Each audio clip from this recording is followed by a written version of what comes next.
Um GP da Hungria que se não foi lá grande coisa, porque boa parte do tempo não tivemos muitas ultrapassagens nem muitas disputas, a prova só ficou realmente animada no seu terço final e muito se pautou pela estratégia de pneus e pitstops. Ao menos é uma prova que encerra virtualmente a primeira metade da temporada, que já passamos dessa primeira metade, agora a gente entra no período de férias, mas encerra essa primeira parte com várias respostas e alguns questionamentos pendentes. É uma prova que deixa um cenário bem mais consolidado para o campeonato e que mostra que a gente vai sim ter essa disputa entre Lando Norris e Oscar Piastri efervescente até o final, o que é bom para nós, porque essa altura do campeonato, que vença o melhor, porque a McLaren já conquistou o título de construtores. Então, vamos deixar para os pilotos disputarem o título do Mundial de Pilotos e é o que deve acontecer até o final. Norris vence com Piastri chegando em segundo, mas existe uma fotografia desse GP da Hungria que a gente tem que decodificar a partir de agora, a partir dos resultados. Vamos fazer uma coisa diferente aqui. Eu tenho aqui o site da Fórmula1.com com os resultados, ou na verdade, o live board do GP da Hungria, e eu vou analisar item por item, no lugar de simplesmente ficar comentando sem ter os dados na nossa frente. Então, vamos para a tela do notebook, vamos mostrar o site da Fórmula 1, está traduzido, obviamente, onde você lê raça, leia corrida ou race, temos o volta-volta, o volta-volta que a Fórmula 1 faz é bem legal porque é no esquema de live blog, então você tem fotos, comentários, você tem todas as informações e essa é uma área aberta, disponível para todo mundo no site da Fórmula 1. Mas aqui a gente vai ver a tabela de classificação da prova, pelo menos no seu resultado provisório, porque não sabemos se teremos alterações depois da corrida, e eu falo sobre isso quando chegar a hora. Começando pelo Oliver Bearman, que não completou a corrida, foi o único que abandonou. Ele vive o seu pequeno inferno astral com a Haas, e acho que Haas e Alpine estão juntas no fundo do pelotão neste momento. Isso porque a Haas começou melhor, a Alpine começou melhor e foram para trás progressivamente ao longo do campeonato. Não que o Bearman ou o Ocon pudessem fazer grande coisa na Hungria nesse final de semana, mas chama atenção em como que a Haas está meio mal das pernas ao encerrar essa virtual primeira metade da temporada. Eu só estou falando isso por causa das férias de verão, porque a gente sabe muito bem que a gente está na 14ª etapa, restam mais 10 para terminar o campeonato, mas para todos os defeitos a gente terminou a primeira metade da temporada de 2025. A Alpine também morre abraçada com esses dois pilotos, né? O Gasly, eu tenho pena do Gasly, porque ele já teve bons resultados esse ano, e o Colapinto cada vez mais questionado, cada vez mais o Briatore está perdendo a paciência com ele. Acredito que se de repente os rumores que estão pintando aí de que um certo ex-chefe de uma certa equipe que tem como nome uma marca de energéticos, é difícil dar referências que não sejam tão explícitas, né? Se alguns rumores se confirmarem, se esse tal ex-chefe de equipe de repente adquirir a Alpine, quem sabe não sobra para nenhum dos dois, tá? E nada contra o Gasly, acho que o Gasly é muito mais vítima do que culpado nessa situação, porque é lamentável como a Alpine andou para trás ao longo dessa primeira metade da temporada. E o Tsunoda, por outro lado, é o cara que não tem mais jeito. A Red Bull não foi bem nesse final de semana na Hungria com os dois carros. O desempenho foi ruim com os dois carros. A grande diferença aqui é que a gente sabe agora que essa problemática Red Bull está voltada assim para Max Verstappen e o Tsunoda não vai fazer mais do que isso. E aí a gente tem que se perguntar se o Liam Lawson não faria melhor, porque ele fez com o carro da Racing Bulls, se o Sérgio Pérez não faria melhor, e que sim, o Tsunoda é mais uma vítima das decisões atrapalhadas do Christian Horner de promover o japonês para a Red Bull, sendo que o problema passa bem longe de ser o segundo piloto, e sim o carro. É aquela velha máxima, né? Sem o Adrian Newey eles não conseguem. E vai acontecer com a Red Bull. A mesma coisa que aconteceu com a Marcha, nem tanto, porque a Marcha já não era uma grande equipe. Mas aconteceu com a Williams, aconteceu com a McLaren e vai acontecer o mesmo com a Red Bull. Depois que o Newey sai, meio que vira terra arrasada e aí é muita luta para se recuperar num carro que neste momento está problemático e as várias dúvidas que todo mundo tem a respeito da Red Bull no ano que vem não cria uma perspectiva tão boa assim. Para o Tsunoda que está desempregado e para o Verstappen que vai ter que ficar na equipe porque não tem mais cláusula de rescisão que ele possa aplicar para poder sair da Red Bull. A Williams também morreu abraçada aqui com Alexander Albon e Carlos Sainz, 15ª e 14ª posição. A Williams é outra equipe que andou para trás ao longo da temporada, mas pelo menos dá um sinal de recuperação discreto, sutil, principalmente no caso do Carlos Sainz. Eu vou fazer um vídeo falando sobre a tabela de pontuação, qual é a fotografia de momento após as primeiras 14 etapas da temporada, mas o Sainz, ele meio que recuperou o seu status em relação ao Albon. Não que isso signifique muita coisa, e com todo o respeito ao James Wolves, porque eu acho esse cara honesto, eu já falei em vários vídeos que ele é um bom homem, ele é honesto, ele é correto, ele sabe usar a cafeína a favor dele. Então, ainda é um trabalho árduo que a Williams tem para fazer, e é um trabalho que nesse momento, pelo menos nessa temporada, se mostra um tanto quanto inconstante. Porque já andou mais à frente no começo da temporada, e assim como aconteceu com a Haas e a Alpine, agora anda para trás. Nico Hülkenberg com a 13ª posição.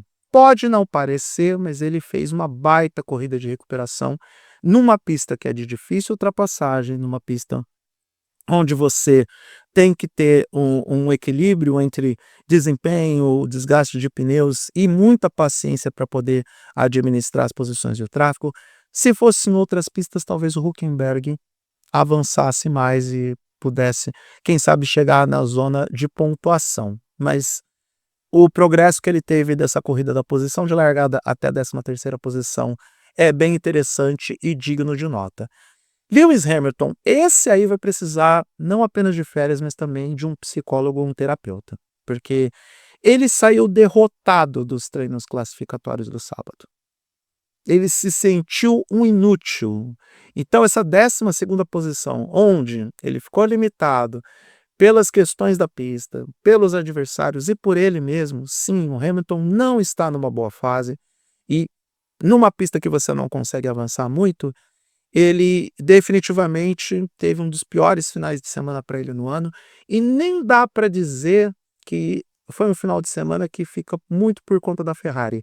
Apesar de que o Leclerc é outro que vai voltar para casa com muita dor de cabeça, porque mesmo com todas as melhorias que a Ferrari teve, ela inverteu os papéis, ela resolveu o problema do treino classificatório, no caso de performance bruta ou performance máxima, e o ritmo de corrida caiu.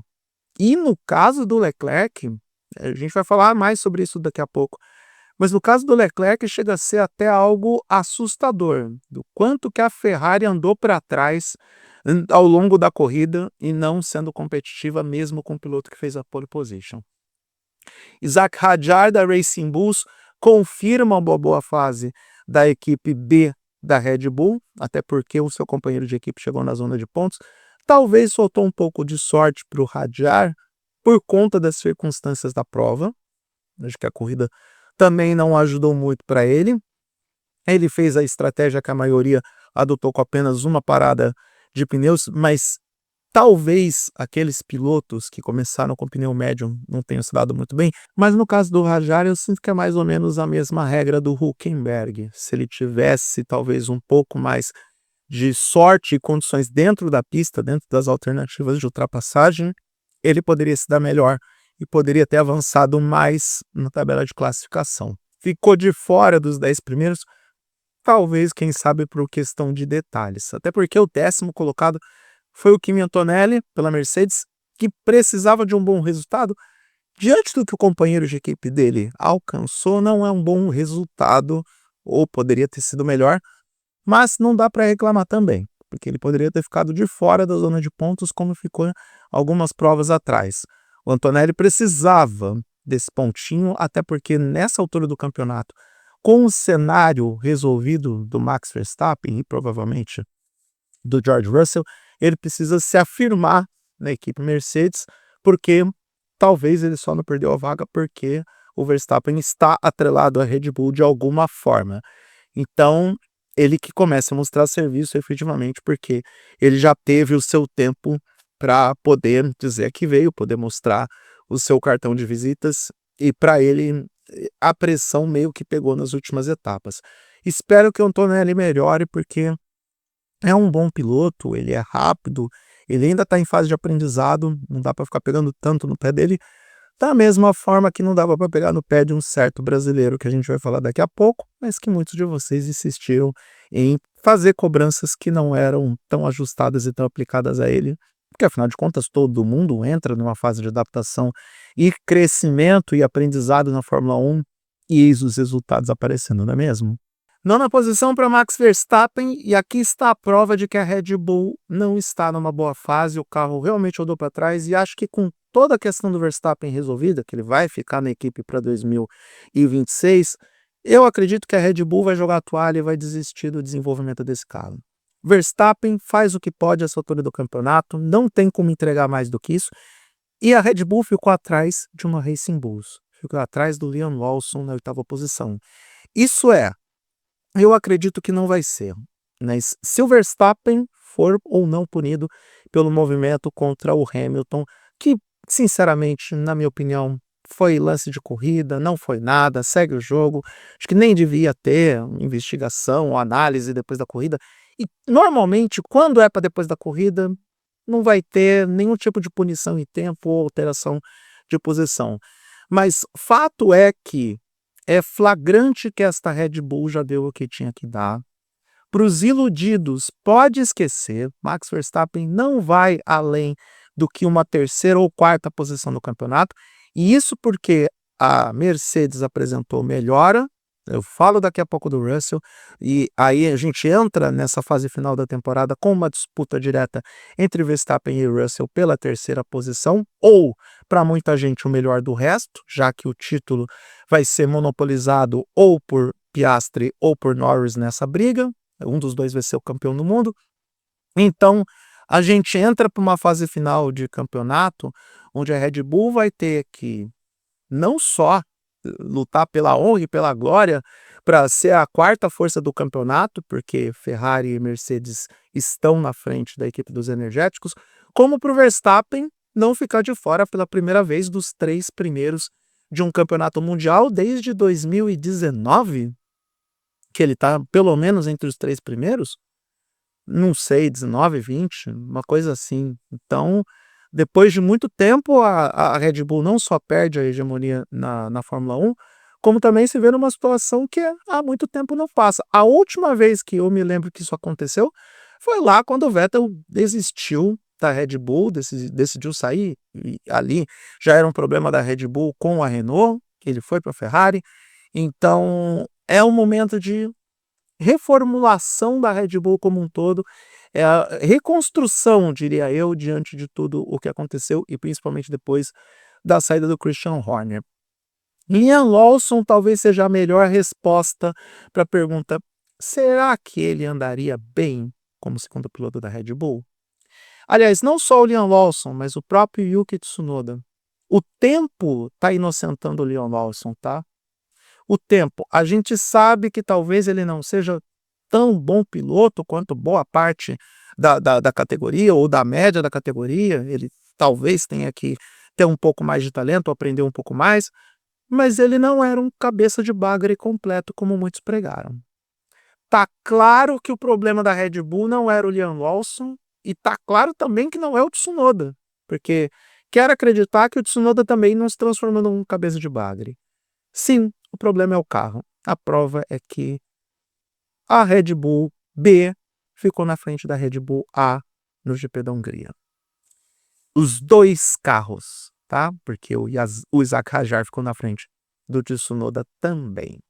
Lance Stroll com a Aston Martin, aliás, que final de semana da Aston Martin, hein? Finalmente deixou de ser aquela equipe fogo de palha e conseguiu colocar os 2 carros na zona de pontuação.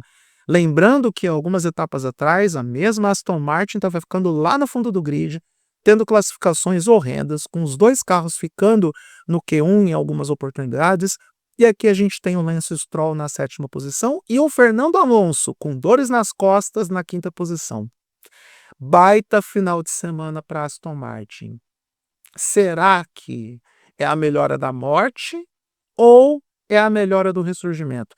Aliás, essa semana saíram notícias de que o Aston Martin, o grupo Aston Martin, estava querendo vender a sua participação na Fórmula 1, sei lá, de repente para um Christian Horner com Bernie Ecclestone. Sim, porque esse é o sonho do Horner, se tornar o Toto Wolff. Então, pode ser que a Aston Martin tenha acertado alguma coisa, ou foi uma melhora circunstancial, porque, afinal de contas, é a Hungria, pista peculiar, com detalhes específicos de traçado e de desgaste de pneus, enfim, todas as questões que afetam mais algumas equipes e afetam menos a outras. Mas, de qualquer forma, chama atenção porque foi a equipe que mais evoluiu, né, dentro de uma semana para outra ou de algumas semanas para cá, em relação aos resultados em pista. E o Gabriel Bortoleto na 6ª posição? Aí, bando de Enzo, bando de Nikita Mazepin que falava mal do Bortoleto. Onde estão os seus deuses agora? Fala mal do cara. Fala mal do cara. 6ª posição em mais um final de semana onde ele supera o Hülkenberg em performance. Diria eu que ele termina essa fase antes das férias da Fórmula 1 como o primeiro piloto da Kick Sauber. Sim, porque ele foi o cara que acumulou a maior quantidade de pontos das 2 últimas corridas. Tudo bem, o Hülkenberg teve o seu primeiro pódio da vida recentemente, mas os últimos 2 resultados e a fotografia de momento mostram que o Bortoleto está sim dominando as ações na Sauber. E eu não estou falando isso para criar uma rivalidade com o Hülkenberg, são apenas os fatos apresentados. O Bortoleto teve 2 finais de semana consecutivos com performance excelente, com estratégia que está acertando para ele, e aí também ele tem que fazer valer a estratégia funcionar. Tudo bem, tem gente que vai dizer que ele não teve competência para ultrapassar o Alonso, mas pelo amor de Deus, o Alonso é osso duro de roer, e o final de semana do Alonso também foi muito bom, numa Aston Martin que estava performando melhor lá na Hungria. Então, não dá para criticar, não dá para reclamar, a gente tem que parabenizar o Bortoleto, que termina essa primeira fase da temporada com 14 pontos, o que é uma excelente pontuação, que é um excelente resultado. Ele pode começar a pensar em brigar com os outros novatos da categoria. Tudo bem, é difícil alcançar o Antonelli em pontuação, mas o Antonelli está pilotando uma Mercedes, mas um ótimo trabalho do Bortoleto nesse final de semana. Charles Leclerc, o grande perdedor do final de semana na Hungria. O grande perdedor, porque o Leclerc chegou a acreditar que poderia vencer a corrida, porém, a Ferrari é uma no cravo, outra na ferradura. Fez algumas alterações, quem desfez foi a Mercedes, eu chego na Mercedes daqui a pouco. Fez algumas alterações, trocou a suspensão traseira do carro, isso rendeu performance no treino classificatório, tanto que o Leclerc conseguiu arrancar a pole. Muitas pessoas estão tentando entender como que o Leclerc conseguiu isso, mas o ritmo de corrida da Ferrari caiu. E assim, deve ter sido muito frustrante para o Leclerc. Frustrante e humilhante ele ser ultrapassado pelo George Russell na fase final da corrida, porque a mesma estratégia que o Russell teve, e ainda assim o Leclerc foi superado. E ele se lamentando no rádio, dizendo que não acreditava em como o desempenho dele tinha caído. Então, olha, muita coisa precisa ser revista na Ferrari. Nessa semana a gente teve a informação, a confirmação, inclusive, que o Fred Vasseur foi mantido na Ferrari como chefe de equipe, o contrato dele foi renovado. Mas olha, que trabalho que o Vasseur vai ter, não só na questão técnica, como na questão psicológica desses pilotos. Tanto o Leclerc quanto o Hamilton vão ter que precisar de psicólogo e terapeuta durante as férias, porque é triste ver o que o Leclerc passa na Ferrari. E ele acreditou que poderia vencer a corrida. George Russell, além do Lando Norris, para mim, é outro grande vencedor desse GP da Hungria.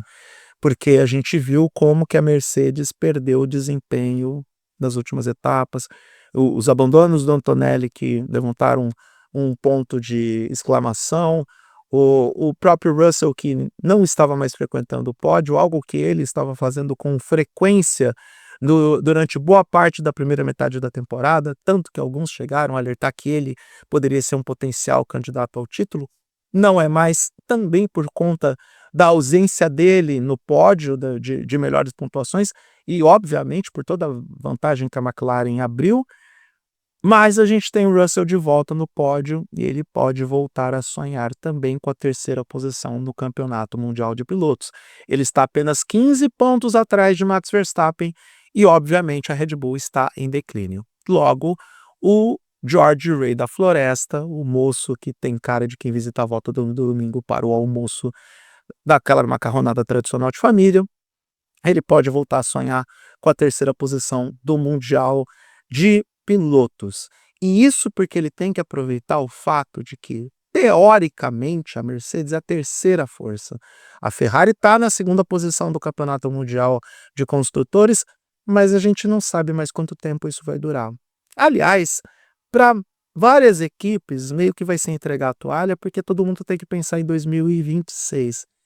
Será que a Mercedes está devidamente adiantada para o ano que vem e vai insistir mais um pouco para garantir o Russell na terceira posição e a própria Mercedes na segunda posição de construtores? Essa talvez a minha grande dúvida. Acho que a Mercedes até tem uma chance, levando em consideração que, na minha opinião, a Ferrari vai jogar a toalha para esse campeonato de 2025 e apostar todas as fichas para o ano que vem. Oscar Piastri está muito puto com o estrategista dele, porque eles marcaram o Leclerc se esqueceram que o Norris existe. E foi basicamente por isso que o Lando Norris venceu a corrida. Porque dava para fazer a corrida com uma parada só. Talvez o Piastri não acreditasse nessa possibilidade. Ele foi questionado ao longo da corrida se ele gostaria de fazer apenas uma parada, ele achava que era muito difícil. E o Piastri decidiu marcar o Leclerc em pista. Tudo bem, faz sentido, afinal de contas o Leclerc era o líder quando eles começaram a tomar essas decisões de estratégia de pneus.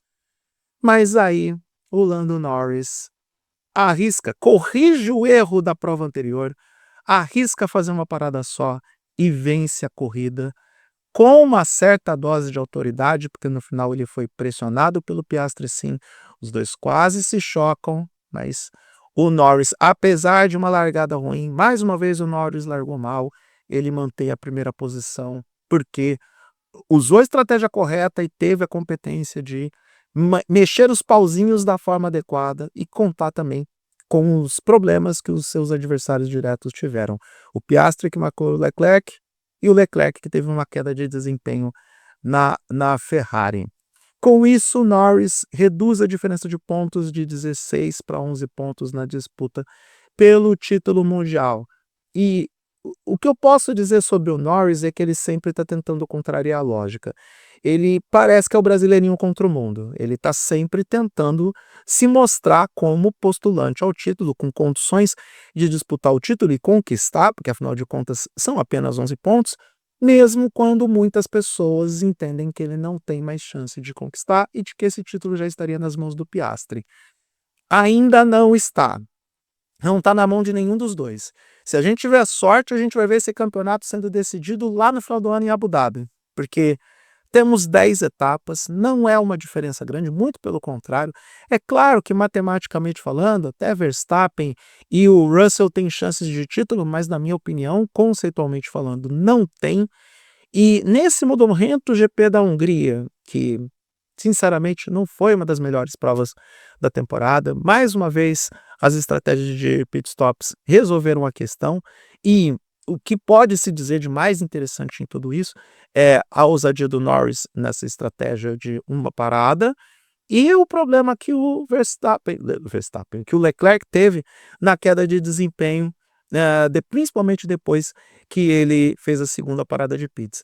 Aliás, a Ferrari fez 2 trocas de pneus com o Leclerc, principalmente para tentar compensar essa queda de performance durante a corrida, algo que não estava acontecendo com a equipe italiana.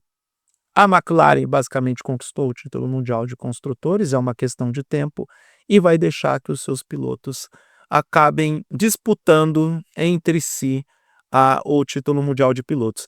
A expectativa minha é que nessas 10 provas que restam, a gente veja disputas mais intensas em relação a Norris e Piastri, porque como o que eles têm a perder agora é a briga entre eles, não a disputa de construtores, é fato correto e líquido e certo que muito provavelmente a gente vai ver a McLaren liberando esses 2 pilotos para se estapearem em pista, e somos nós que vamos ganhar com tudo isso. Fórmula 1 entra em pausa, nos veremos no GP da Holanda, e até lá eu devo gravar alguns vídeos falando sobre algumas outras coisas da categoria que eu considerar interessantes no meio de conteúdos de filmes, de séries, de esportes, de tecnologia, enfim. Aqui eu falo sobre tudo e tudo que eu gosto e quero. Eu sou Eduardo Moreira, se você me acompanhou até aqui, muito obrigado, um grande abraço para todo mundo e até a próxima.